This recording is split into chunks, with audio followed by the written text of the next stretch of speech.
Hello everyone, and welcome to our Circle and Salve Women. In my one-on-one talk today, we are going to focus in on relationships. More specifically, my topic of discussion is stand by your man. And this is so dear to me because in the almost 3 decades that my husband and I have been together, it has sadness to see people fall apart, break apart, break away, becoming estranged from one another and so forth in the relationship. And, there are times when we've had these discussions where could we have done anything to have helped them? And it's surprising to us because we still recall these people coming over to our home together. We still recall having dinner with these people together. And then to see them no longer be as one, it is something that makes you go, what happened? And without any judgment, it's that it becomes an example, for you to kind of step back and go, wait, what did they do that maybe we need to work on as well so that doesn't happen to us? And so there goes that understanding that people can be an example of what not to be, also of what to be. And so we are hoping, and specifically myself, is that the intent of these discussions is always so that we stay in the light, we strengthen our relationships, we make certain that we are not about darkness, that we are really working on solidifying our relationships, knowing that we will be perhaps at the very end one of the very few that will still be together, working at it one day at a time. So in the topic of discussion today, stand by your man, the very first one is, number one, no one knows your relationship better than you or your partner or your husband.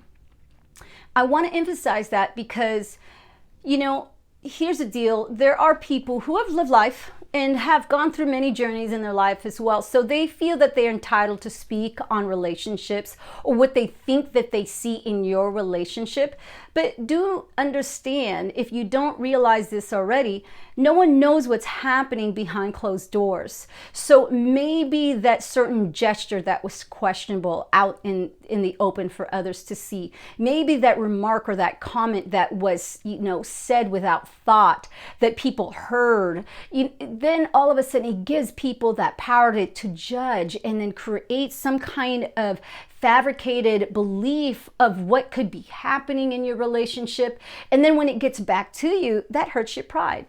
I know that you're human and it could start to affect you. But guess what? You have the power to go, hold on. They don't know what's going on. Maybe I sometimes don't always know what's going on either, because I know with my husband, when he works things out, being the strong of a man that he is, that man of strength, he works out some things quietly on his own. And then all of a sudden, when things are resolved, then he'll tell me and I'll go, oh my goodness, for you had to have gone through that all on your own. I mean, that's just that remarkability, right? That remarkable sense of a person to go, I got this. No one else needs to worry about it. And so other people who are, again, just forgive them.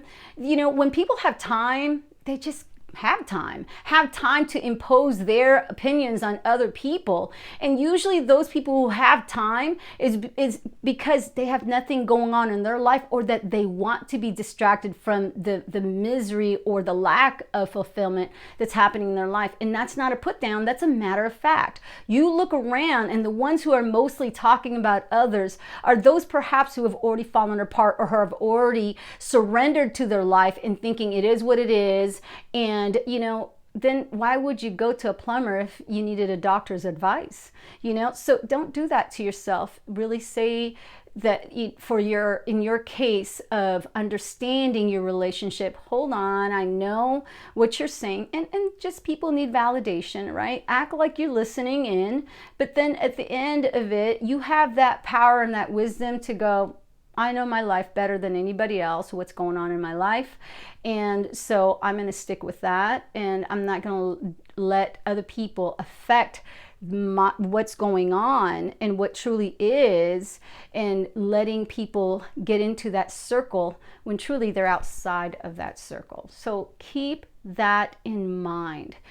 Second one, let it be other people's endless work to try and tear you down. Why contribute to it? I still recall the story from of Nehemiah when he went back and got permission to rebuild Jerusalem. And at first, all the haters, strong word, I know, and I don't like to use that, but those people who maybe have lacked fulfillment in their lives or have never arrived at success, so they don't know what that's like. They only know failure. And again, matter of fact, not judgment. The reality is that you are going to run into people that only know surrender, only know lack of rather than abundance, or that if they had abundance, it just went away because they didn't know how to handle it to the next level and to the next level and to the next level. And so at that point, they were glorifying themselves when they were really down here below while the eagles were flying above them, because that's all they could do is glorify themselves where they were, not realizing they could fly that high too if they so believed it. And so in this case, when Nehemiah was building those walls, and I believe it took them 52 days, so they did finish. But in the beginning, there were people that were like laughing at them, and really just making them feel like they could never complete the wall of Jerusalem, or I want to say walls of Jerusalem, as they were putting together the gates. I mean, they were working, that teammanship was on force, and they were making that decision, look, this is going to get done. But as it continued to grow, guess what? The haters hated even more. They started to go, hold on. Right? I mean, you can only imagine this wall is really starting to come to life. And all of a sudden, what they saw that would never come to be, they were seeing before their eyes. And then now they're like writing letters. Now they're doing now they're starting to create a battle and try to fight against them, because what they're trying to do is interfere. And they're putting in all that energy to try and make sure that these walls do not get completed, because in their heart and their spirit, they perhaps want to prove that, look, this can't come to be. This can't be come into fruition, because if it does, all of a sudden we're wrong. And they don't want to be wrong. And all of a sudden, feeling like they had that full wisdom to go, that's never going to happen. They're just wasting their time. They're a joke. Guess who gets to be the joke? Right at the end. So they didn't want that to happen. So they're trying very hard to hold on to the people that they have created this type of fabricated lie in their mind to, and saying this is not going to happen. But of course, quietly, they're also probably starting to get very nervous, because they see the wall starting to go and rise up higher and higher. And in 52 days, it gets built. But that's because Nehemiah and the people within their walls, and I want to call it a circle, I know it's not a circle, but they were like, hold on, okay, we see them, but we're going to keep our eyes, okay? Yes, we're ready to fight if we have to, but we're going to keep building. We're not going to get distracted. Okay, let them use up their energy to go ahead and say what they want to say. Say whatever you want to say. Yep, these walls aren't going to get built. Yep, we're not ever going to finish. Yes, we're wasting our time. Okay, this is all going to be, a waste of our energy, but go ahead and use up your energy to believe that. We're going to use our energy to be positive and to have faith and to strengthen and solidify our circle. So guess what? When it gets done, we're going to go, thank you for pushing us in the right direction. Because in physics, you have to understand negativity, positivity is what creates that charge. And that's the beauty of it, is because all of a sudden you create electricity, right? That electrifying connection. If there is no negativity and there's no positivity, there's no electricity. And so in that case, they stayed positive and the negative stayed negative. And it was like this dual partnership that was happening, because the more people used up energy to have disbelief, to keep throwing in the negativity, the more positive they became. It's like, let me show you, let me show you, let me show you, let me show you, let me show you, let me show you, until it got built. 52, gosh, I hope I'm right with that. 52 days later, and it was like, oh, guess what? We're done. And guess what? You're still outside of our circle. And I know it's probably, a square, a rectangle. But I want to say you're still outside these walls, because not only did we build our walls, but we also built the gate to keep everybody out. And so they were able to rejoice. They were joyful. They were probably just, had a day of rest or a week. Once it was done, it was like, oh my gosh, I can't believe we did this. And they probably couldn't believe that they did it at such a short amount of time. But when your mind is focused, when you are determined, when you get there, you go, oh man, we did it. And that's the beauty of it. So that's that second one. Let it be others. Endless work to tear you down. Don't contribute to that. Lastly, it's a saying that goes along with the first two. You can't be distracted. He needs you. When I say he needs you, your husband, your partner needs you. He didn't marry you so you could just sit back and go, you do all the work. And if you fail, guess what? It's your fault. And I'm going to be the first one to say, you aren't that person that I would have hoped for. And, you're not going to be that negative person. He married you for your strength. He is with you for your strength. He is with you because you inspire him to be bigger and better and stronger. So for you to contribute to all those doubts, to all those other people trying to tear him down, guess what? He might end up being torn down. But as long as you are there, you are stronger than anybody else, because he loves you and you alone, not those other people. And so as long as he has your love, he then has your strength that will then magnify his. And therefore your belief in him, with you going, let's go. You give me the tools that I need to build these walls. Let's keep going. Yep. Let's not worry about anybody else. Okay. We've got this. Okay. Today is maybe, a most challenging day, because man, we're starting, and I could see that we've got some things to work with that may be a really, really hard day today. But sometimes you have hard days, you have, it's not so hard days. We just walked around a neighborhood and we saw our neighbor with having just beautiful flowers, and I commended him for it. Said, oh my gosh, your yard looks beautiful. And his humble, our neighbor's response was, I know it's really nice that all the flowers are all blooming at one time in the short amount of time that we get them. And my response to that is like, I know you'll get to enjoy it for about 3 weeks. And he laughed and said, I think you got it right. It's usually around 3 weeks. And so I could see that you can relate that to life in your marriage or your partnership, right? Sometimes the flowers are all blooming at once. The warmth of it, the vivid colors, what is being illuminated, everyone could go, oh my gosh, things are just at a perfected level right now. Who in the world could beat this, right? And then there are days where all of the flowers are withering and everything just, the luster, right? It becomes lackluster. All of a sudden, everything is just brown, and, it's time to just maintain. And guess what? That's what you got to do sometimes. That's what you got to do sometimes. But don't be distracted. Know that if it's deep rooted, you'll be fine. You'll get your flowers again. And if you've got your weeds that you got to pull out sometimes, it's life. You got to weed them out as well. But you still have your beautiful garden that people will go, oh, look at that. The flowers bloomed once again.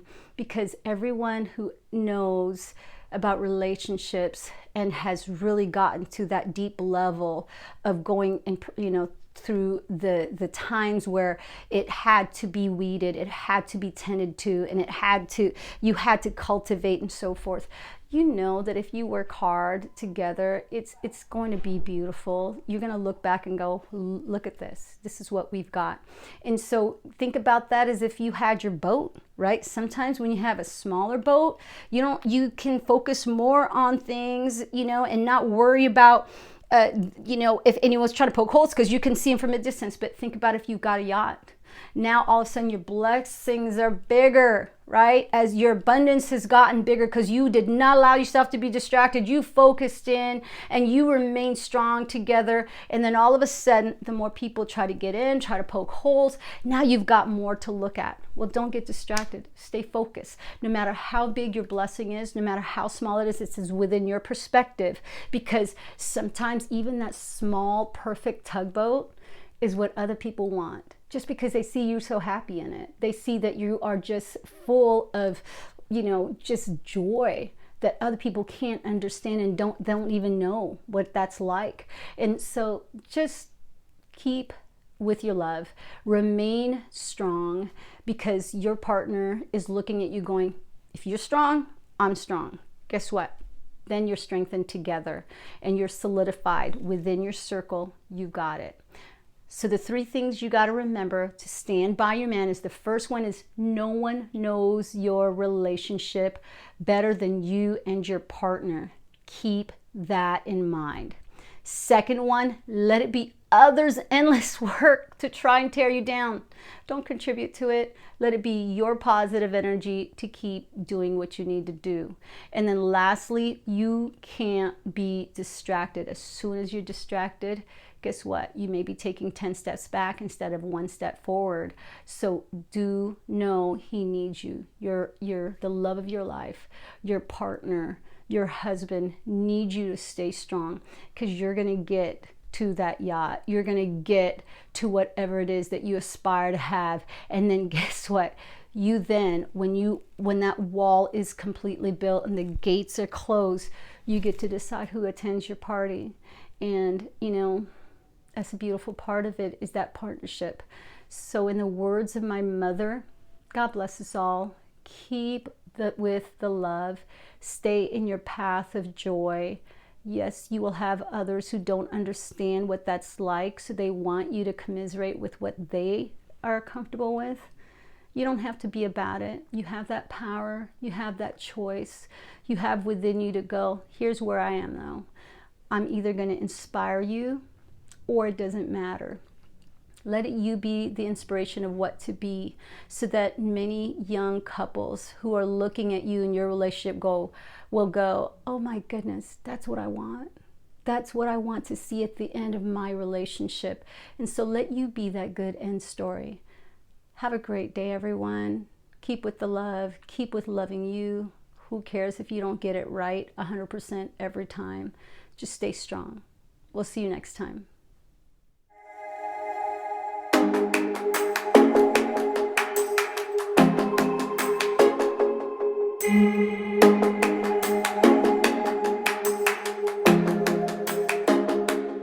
Thank you.